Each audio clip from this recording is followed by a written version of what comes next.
Ya, sementara itu perusahaan listrik negara atau PLN memastikan komitmen untuk mendukung penerapan energi bersih melalui pembangunan sejumlah pembangkit energi baru terbarukan di tanah air.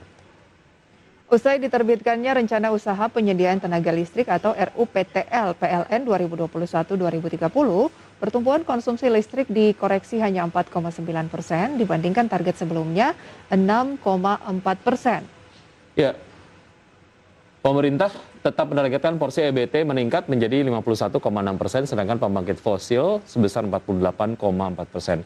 Direktur Utama PLN Zulkifli Zaini memastikan PLN akan berkomitmen untuk mendukung penerapan energi bersih melalui pembangunan sejumlah pembangkit EBT di tanah air, khususnya target bauran EBT 23% pada tahun 2025, hingga target net zero emission pada tahun 2060. Selain itu, PLN juga akan berupaya mengatasi oversupply tenaga listrik diantaranya dengan berperan aktif membangun ekosistem kendaraan listrik untuk mendorong konsumsi listrik yang lebih besar serta mendorong pertumbuhan kelistrikan untuk sektor pertanian melalui program agriculture. Dan mendukung porsi EBT pada rencana pembangkit baru lebih dari 50%, dalam hal ini 51,6%. Pencapaian ini kami lakukan dengan beberapa inisiatif sebagai berikut. 1. Meningkatkan keberhasilan COD PLTP dan PLTA yang besar kontribusinya terhadap bauran energi. Kedua, program dedieselisasi PLTD tersebar menjadi PLTS 1,2 gigawatt peak dengan baterai.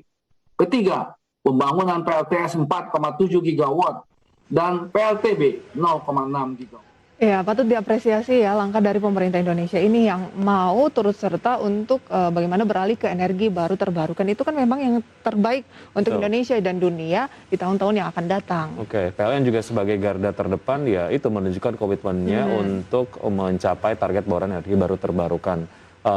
Semoga zero emission di tahun 2060 ini bisa terlaksana gitu. Iya, saya agak bersyukur sih Wiki hidup di Indonesia ngomongin soal kelistrikan gitu ya, karena di China lagi krisis, apalagi di negara-negara lain justru ada yang sampai pasokan listriknya itu berkurang dan diproyeksi akan gelap selama beberapa hari.